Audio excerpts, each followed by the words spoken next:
Hello everyone, this is Defense Politics Asia, and this is the Frontline Changes Report. And yesterday I posted the sit rep, and I am too clever for myself. I put the title as "This is a Ukraine War clickbait title. I blame Russia," and, and the viewership is very poor. I kind of like screwed myself, and I just changed the name to 3 Days of Trouncing by Russia because that's actually correct. Actually what happened. But no, yeah, no, this is the reason why clickbait titles on YouTube exist, because if you don't have a clickbaitish title, this applies to everyone. Like Dennis Davidov, all this war in Ukraine, everyone. Or reporting from Ukraine. Everyone have clickbait titles because that's how you guys click a video. So blame yourself. The viewership is horrible. It's like 8.5K after 14 hours. No, that is horrid. I waste my time recording the video in almost by having a poor title. I waste my effort. But thanks for the 8,000 over of you guys who watched it. And okay, frontline changes report. So that was the front line, for the front line with the YouTube. So now we talk about the front line in Ukraine. So there is frontline changes again across multiple fronts. Most of it is red. There's only one instance of Ukrainian success over the past 24 hours, which is in the Cerean forestry. Otherwise, there is frontline change over at Mfka, the Battle of Mfka, new updates. Rosolivka, New York, Luzovatsky, the Battle of Luzovatsky, Progress, Novoselivka, Persia, and these are the Novoselivka, Persia is massive update, and I gotta tell you, I told you so. Of what is happening. So over the past 24 hours. So let's go into Makiivka. So at Makiivka, over at the Sviatove front, we have the Russian forces entering Makiivka in big chunk over on the eastern part of Makiivka, and they have taken the entire eastern part of Makiivka. This is based on Russian claims. This is not confirmed by the Ukrainian side just yet. So this is a claim. This is not reality. But the Russians have basically taken the first street over on the east. It looks like the fall of Makiivka is a matter of time by the look of it, given the speed of advance by the Russian forces over at this small little town. So the Ukrainian forces are in this region. There is a geolocation of artillery strike in the southern part, showing Ukrainians are actually in the region. They are defending. So, but it looks like they aren't going to survive this much longer. There is two crossings over here. There's one crossing, and then there's another crossing over this across the river. So they will be able to escape if they're in the northern side. In the southern side, it will be a bit more complicated, but we shall wait and see how this develop. Over at the Cerean forestry, this is where the Ukrainians have some rare instance of success. I mentioned in the situation report yesterday that the fighting here is likely to be by the Azov battalion, and we have some confirmation. So according to the Ryba, the pro-Russian source talk about Azov. It's no longer a battalion; it's a brigade right now. So the Azov brigade basically have squeezed the Russian forces out of this region. This is based on Russian mapping, which means that this is actually official frontline change for us. It changes both Ukrainian and Russian mapping, with the Ukrainian forces retaking all these previous trenches that they dug. They took over back where they have lost. So there is still a lot of chunk of frontline of trenches that the Ukrainians previously have built. But this is a rare success by the Ukrainians. The Russians clearly did not put enough effort in defending this area, because this is no longer an important area for the Russians, and some of these soldiers that is sitting there as cannon fodders got murdered quite badly, I think. So Ukrainians continue to make advance here, but strategically speaking, this is a horrible place to fight in, and strategically not very, very important. This entire the battle of the Cerean forestry is extremely pointless, but it is what it is. This is the battle. It goes. And Ukrainians do well. The well-trained ones do well in the forest. So, no, the Ukrainians are playing to their strength. But no, that's the only bright spot for the Ukrainians. We move into Rozdolivka over at the Sivers front. So, according to some geolocation, Russian forces geolocated in these two different locations, confirming the Russian capture of most of Rozdolivka based on this geolocation.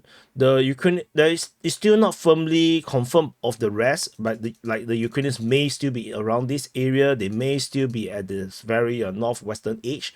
So, but this is just a continuation of the confirmation of the Russians' capture of Rozdolivka. So we will continue to wait for more confirmation for this capture. Tentatively, this is still considered only a Russian claim. Only Ryba mentioned of the capture of Rozdolivka.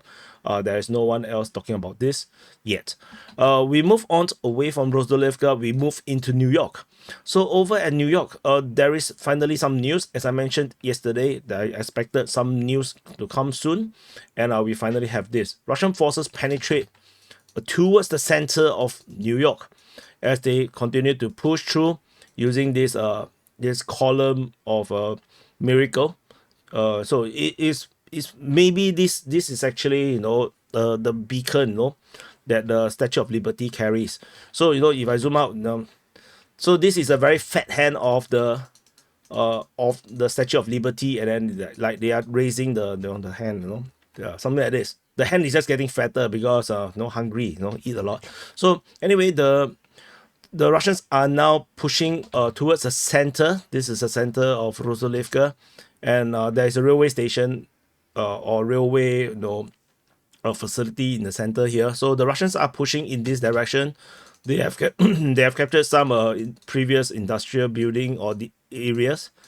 It looks pretty concrete on the floor.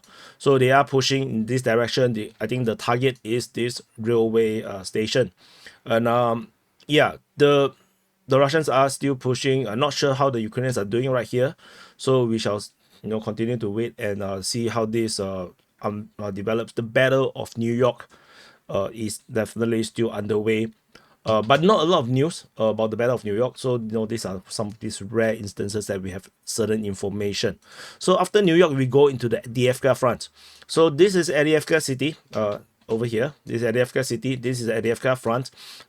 Pretty soon we're going to start to change name if the Russians continue to make further push, and it really depends on where they're pushing towards. The front might even be cut in half. Depending on how the situation develops, there's a high chance it's going to be called the Pokrov front, but we shall see how this develop up. So anyway, over at Lozovatsky, massive development around at the Lozovatsky region, just off in the southwestern part of Novo-Alexandrivka. Russian forces have taken almost the entirety of Lozovatsky. Perhaps they might even be the entirety. If we zoom in, do we have any buildings around here? No. So that's why I suddenly speak like some college girl. So anyway, the Russian forces taking this entire area here. I'm not sure if this is considered a full capture of Lozovatsky. I did not see the Ukrainian side conceding that the Lozovatsky has fallen to the Russians. So and there might be some certain other parts of Lozovatsky, yeah, which I can't tell where. Maybe it's here. Before it would be claimed as a capture. I'm not sure. But the Battle of Lozovatsky is as good as over by now. With this Russian capture of this area, but it's always has been going to be an easy target, and Timofeyevka is not going to fare much better, which will be the next target as the Russian forces are already attacking in the direction of Timofeyevka. So these are all the weak spots. Timofeyevka, Lishny, Zvizry, Donivka. These are all very weak spots. There's not a lot of entrenchment. The Russians will just go on in this direction towards Pokrov. If you follow all the way through, yeah, you're gonna hit Pokrov or the little brother of Minograd. So anyway, after Lozovatsky, over at Progress, there is also some progress. The Russian forces taking a bit more of this forest. And yeah, that's about it. I think this area, maybe the Ukrainians have a very good defense or a good number of forces around here, and particularly forest, of course, is much more difficult to capture because there can be a lot of booby traps, a lot of mines, snipers, and whatnot, all hidden. So, which is why forests are usually not so easy to capture. And moving south is, of course, the main dish. Welcome to the main dish. The main dish, as I mentioned yesterday, the Russian forces is going to penetrate down from the western part and basically cut off the retreat route. And of course, they will also continue in this direction, which will allow them to do this pincer in this manner. So this is what I drew yesterday. No, this is the thumbnail. This you can see me inside. So this is the thumbnail. As you can see, this is what I drew in the situation report yesterday. And didn't I say what is going to happen? No, I told you so. So this is why you should watch DPA. And so basically this is exactly what has happened as I have analyzed and predicted. And this is exactly what has developed.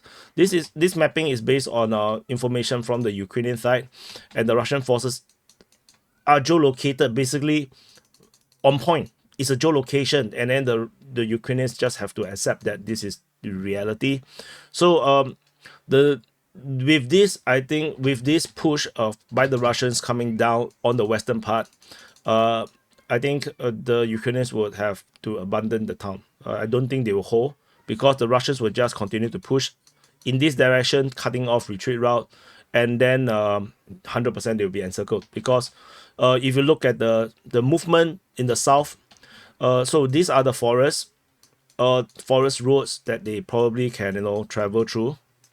The Russians would be coming down in this direction, and this force around here is going to move on and go towards the rear position, which means that the entire area here will be under Russian control. The Ukrainians will not be able to get out. They will be stuck.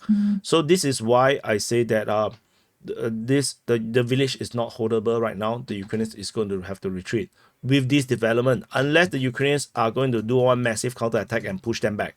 But at this moment, other than the situation in the Cerean forestry where the Azov is trying to get some PR victories, the Ukrainians very seldom have any counter-offensive success. Very few. Off of my head, there's only at Voschansk and also at Klipoke, both in the Kharkiv front. And Kharkiv front is where they sent overwhelming forces to try to hold back a potential Russian offensive towards the Kharkiv city. Everywhere else is weak.